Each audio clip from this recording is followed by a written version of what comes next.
Si tu crois au Seigneur, alors tu as vécu un jour un moment de conversion dans ta vie. Et si tu as vécu ce moment de conversion, probablement tu as été baptisé également un jour. Je le sais parce qu'on a célébré quelques baptêmes l'année dernière ici, il y a exactement une année. Et je reconnais les baptisés ici, certains d'entre eux, aujourd'hui dans la salle. Et il est probable que autour du moment de cette conversion et de ce baptême, il y a eu peut-être une personne, un croyant ou quelqu'un en particulier qui t'a aidé à comprendre les Écritures, à comprendre le message du Christ. Il y a peut-être une personne comme ça qui est apparue à un moment important dans ton parcours et cette personne, peut-être qu'elle a disparu après assez rapidement aussi de ta vie. Ça arrive parfois.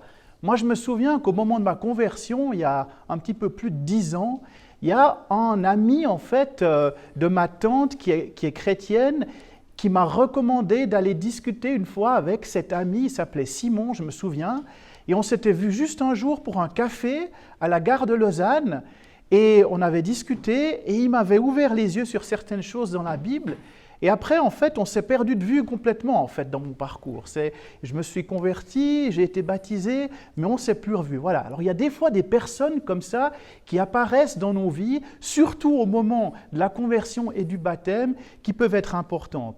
Et c'est exactement ce cas-là qu'on va voir aujourd'hui dans notre texte. On va voir le texte de Actes, chapitre 8, les versets 26 à 39, qui nous parle de cet événement que vous connaissez sans doute, c'est la rencontre de Philippe avec l'eunuque éthiopien sur la route de Gaza dans le désert. Alors on va lire ce texte.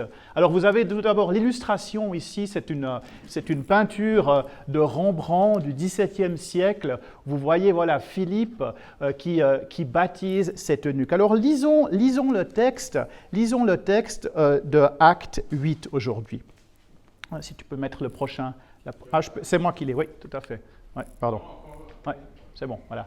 Alors, je vous lis le texte dans la version second 78. Vous savez que j'utilise souvent cette version. C'est une version que j'aime bien parce que ce n'est pas la version second très ancienne et ce n'est pas non plus la toute moderne où je trouve que des fois la traduction perd un petit peu le sens de la version originale. Alors ça, la 78, c'est ce que vous connaissez peut-être, la Bible à la colombe. Hein, c'est les Bibles qui étaient très utilisées en Suisse romande dans les années 80. Donc, je vous lis ça dans cette version second 78. Acte 8, au verset 26. Un ange du Seigneur adressa la parole à Philippe. « Lève-toi et va du côté du midi sur le chemin qui descend de Jérusalem à Gaza, celui qui est désert. » Il se leva et partit. Et voici, un Éthiopien, un eunuque, haut fonctionnaire de Candace, reine d'Éthiopie, et le surintendant de tous ses trésors, étaient venus à Jérusalem pour adorer. Ils sont retournés assis sur son char en lisant le prophète Ésaïe. L'Esprit dit à Philippe, « Avance et rejoins ce char. » Philippe accourut et entendit l'Éthiopien qui lisait le prophète Ésaïe.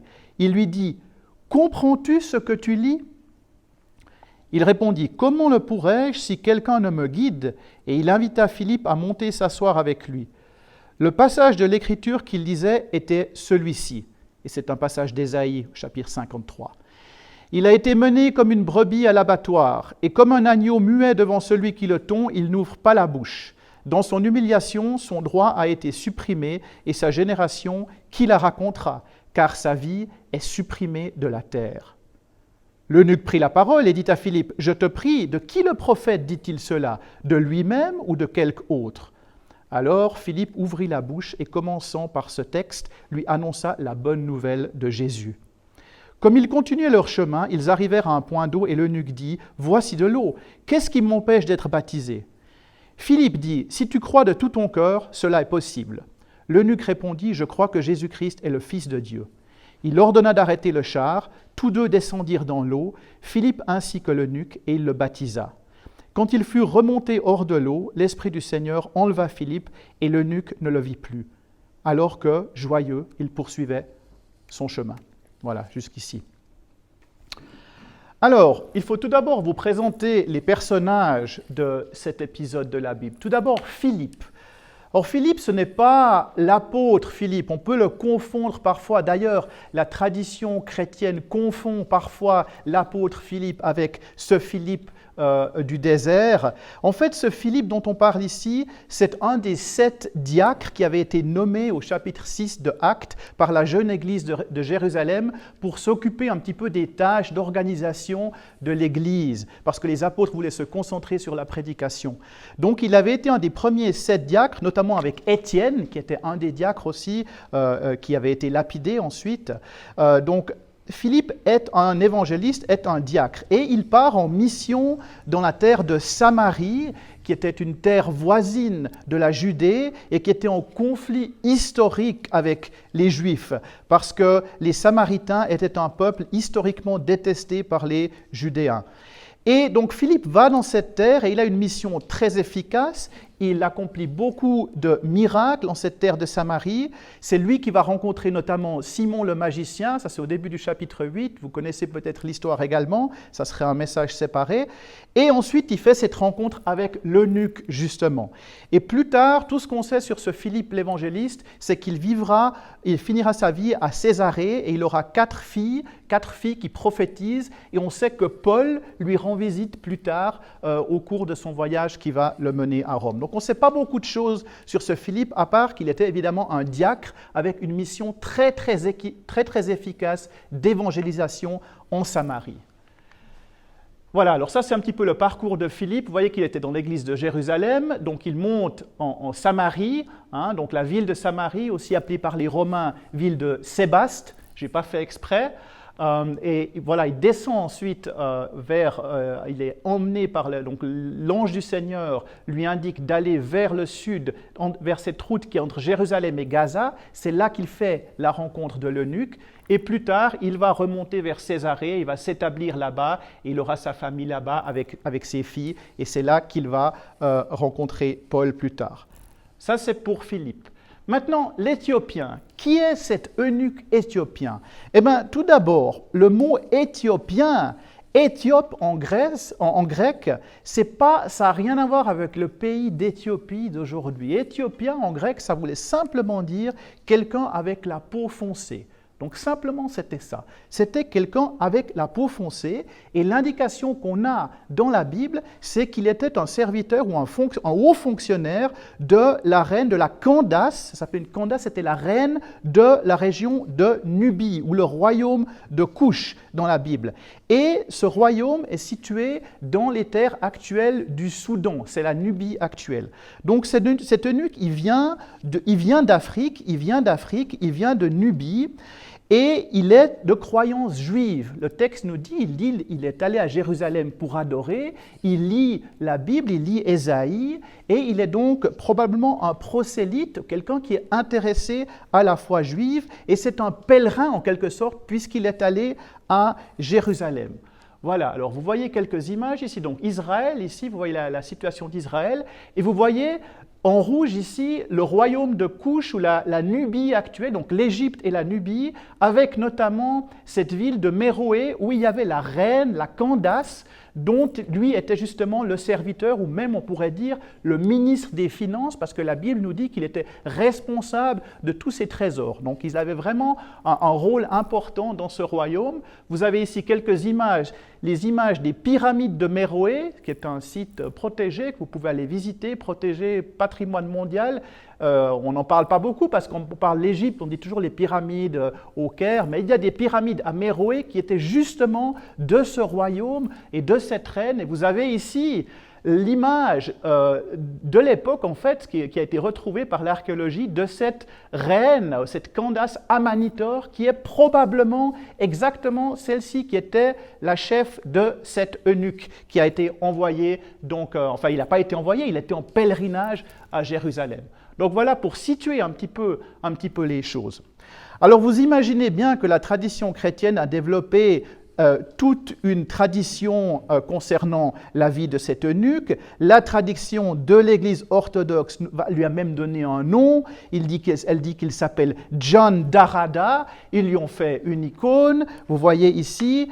Et la tradition dit que ça va être un missionnaire à son retour en terre africaine et qu'il va d'ailleurs trouver la mort comme martyr également en Afrique. Et l'Église éthiopienne aujourd'hui, alors pour le coup, dans le pays d'Éthiopie, fonde même sa tradition sur lui. Et vous voyez ici sur cette image, il est avec ce rouleau de la Torah en train de lire justement ce verset du prophète Ésaïe, donc ce verset on va en parler tout à l'heure, qui est justement la souffrance du Messie. Alors, quelques remarques sur les eunuques quand même, parce que vous allez vous poser la question, mais pourquoi un eunuque? Qu'est-ce qu'un eunuque vient faire là-dedans?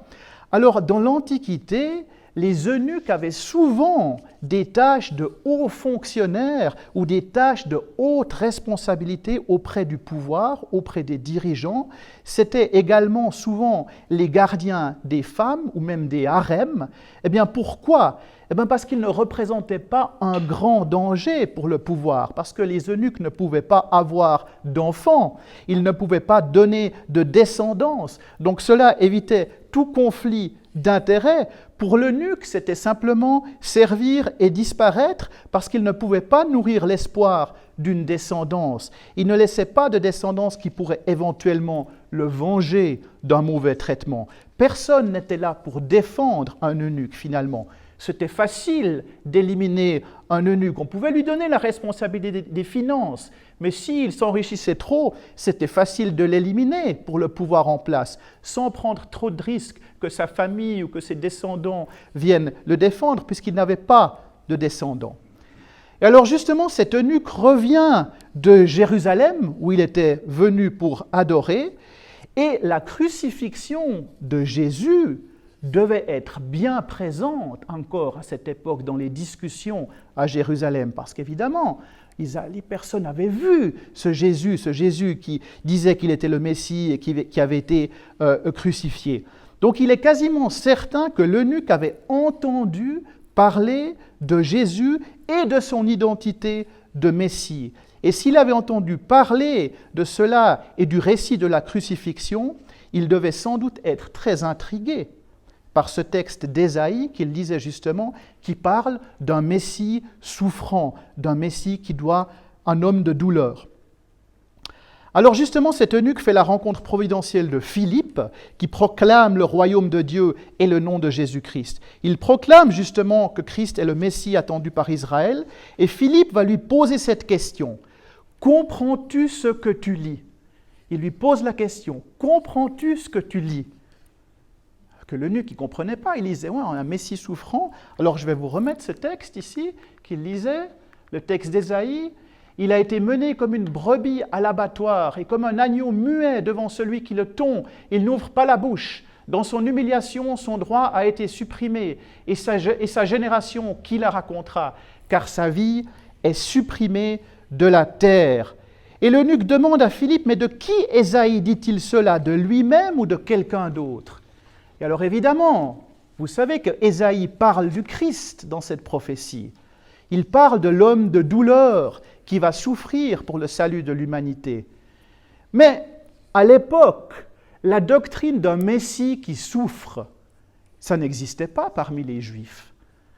Parce que pour les Juifs, ils attendaient un Messie très puissant, un chef de guerre qui allait être invincible et qui viendrait pour libérer la nation d'Israël de l'oppression des Romains qui étaient là et qui avaient le pouvoir politique.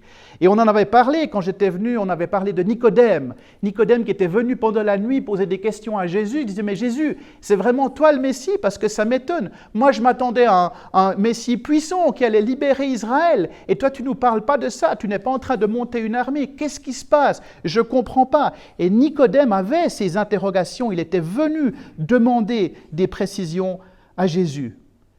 Non, vraiment, un Messie faible et souffrant, amené à l'abattoir comme une brebis muette, assassiné injustement à la croix, ça ne colle pas avec le tableau juif de l'époque qui voyait un Messie tout-puissant qui allait libérer Israël. Et pourtant, c'est cette prophétie messianique qui doit s'accomplir avec Jésus. Un Messie brisé par la souffrance, compté parmi les coupables, humilié et apparemment incapable d'empêcher sa propre mort, coupé du monde des vivants, et un Messie sans descendance. Mourir sans descendance, c'est un peu le cas de l'eunuque aussi, mourir sans descendance, c'était à l'époque la pire des choses qui pouvaient arriver à quelqu'un, culturellement et socialement. Et ce Messie-là, il est tellement brisé que Ésaïe dit dans le texte, sa vie est supprimée de la terre et sa génération, qui la racontera, puisqu'il n'en a pas, il n'a pas d'enfant. C'est sa vie et celle de ses descendants qui est supprimée. Ce n'est vraiment pas ce que les Juifs attendaient, un Messie sans descendance. Et pourtant, quelle descendance spirituelle il a eu, Jésus? Jésus et ses disciples, Jésus et son Église, Jésus vivant, victorieux de la mort, et son Église victorieuse avec lui. Mais il a dû tout d'abord faire l'expérience de la mort, et c'est pour cela que Ésaïe parle de sa vie supprimée de la terre. Alors l'eunuque, il va comprendre le message. L'eunuque, il va comprendre et il va recevoir Christ et il va être baptisé là, sur cette route de Gaza, directement dans un point d'eau. Alors il s'agit très clairement d'une intervention divine qui mène Philippe vers l'eunuque. C'est un ange du Seigneur qui dit à Philippe de se rendre sur cette route vers Gaza. Donc nous voyons que c'est une confirmation de la volonté explicite de Dieu d'amener l'évangile à cet Éthiopien. Alors vous allez me dire, très bien, mais pourquoi justement un eunuque et pourquoi un Africain? Alors on a vu que les eunuques étaient souvent choisis pour des postes de responsabilité car ils représentaient un danger limité pour le pouvoir. En cas de conflit avec un eunuque, on pouvait l'éliminer facilement puisque personne ne pouvait le défendre. L'eunuque n'a pas de descendance, c'est une humiliation à l'époque et c'est exactement ce qui est prophétisé au sujet du Messie. Sa génération, qui la racontera? Il n'en a pas. De plus, il faut savoir que le statut des eunuques selon la Torah, la loi juive, est très clair. Et je vais vous lire un texte qui va vous choquer, peut-être un texte vraiment radical dans la Torah. Si je prends le Deutéronome 23 au chapitre 23 au verset 1, vous voyez ce que la loi juive disait sur le sort des eunuques. Je vous lis ce texte, Deutéronome 23 au verset 1. « Celui dont les testicules ont été écrasés ou l'urètre coupé n'entrera pas dans l'assemblée de l'Éternel. » Voilà. Alors c'est fort, hein? C'est fort comme texte. Donc, les eunuques ne sont pas admis dans l'assemblée de Dieu chez les Juifs. Vous avez un personnage qui est attaché à Dieu puisqu'il est allé à Jérusalem, mais il est exclu de l'assemblée et il est humilié par le fait de ne pas pouvoir procréer et de ne pas avoir de descendance. Mais c'est justement là que ce même livre d'Ésaïe nous apporte une lumière d'espoir à l'eunuque et à tous, parce que si vous allez un petit peu plus loin dans le livre d'Ésaïe, donc vous savez que l'eunuque, il est au chapitre 53 d'Ésaïe. Donc s'il a lu le 53, il a probablement continué sa lecture et il allait jusqu'au 56. Et le chapitre 56 du livre d'Ésaïe, il est extraordinaire. C'est un livre extraordinaire et il a beaucoup à voir avec nous aujourd'hui. Et ce chapitre 56, au verset 3 à 8, il parle de l'incorporation de tous les peuples à Israël.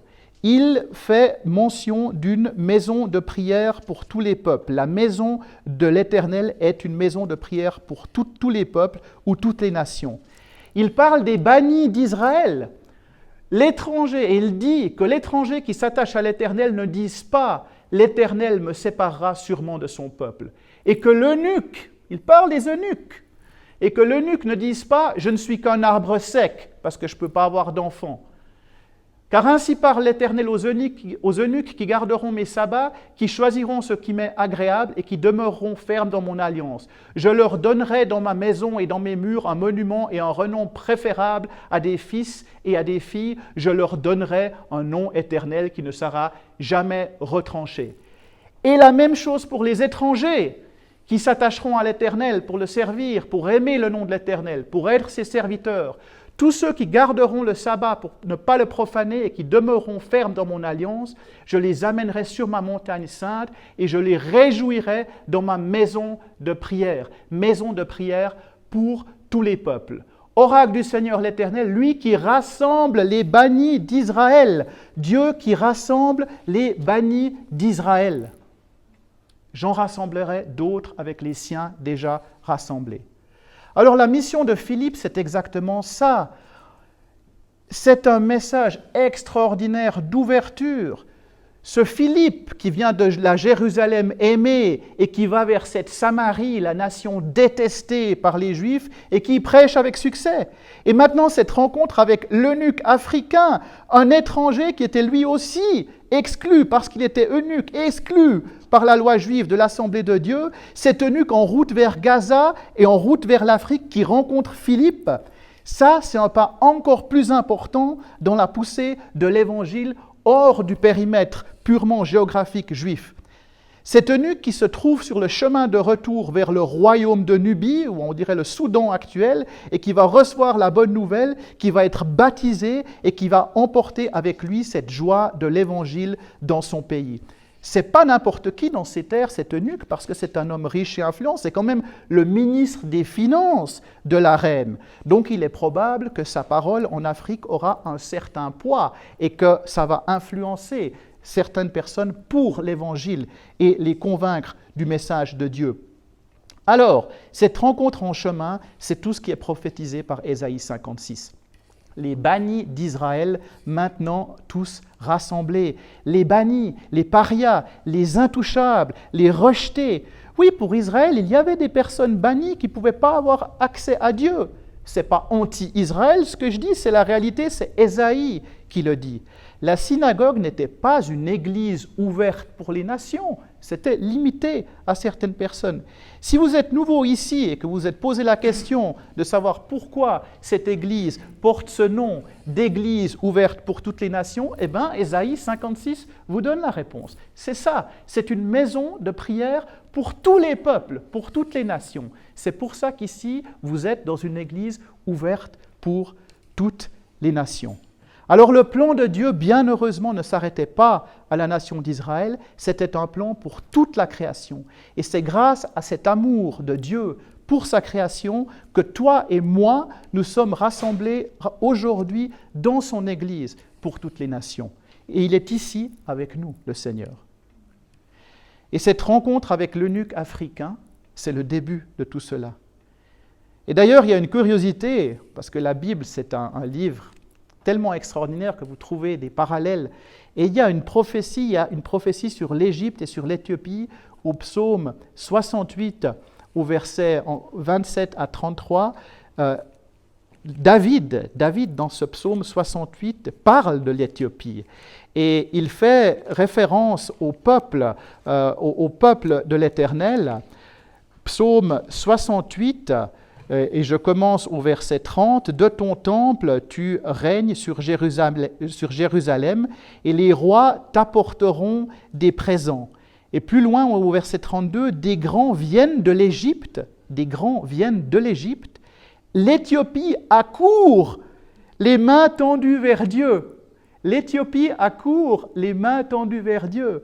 Or, si vous voyez dans le psaume 68, et si vous comparez cela avec ce qui se passe entre Philippe et l'eunuque, et avec les prophéties d'Ésaïe, vous voyez qu'il y a une expansion du message de Dieu universel et qui passe par l'Égypte, qui passe par l'Éthiopie.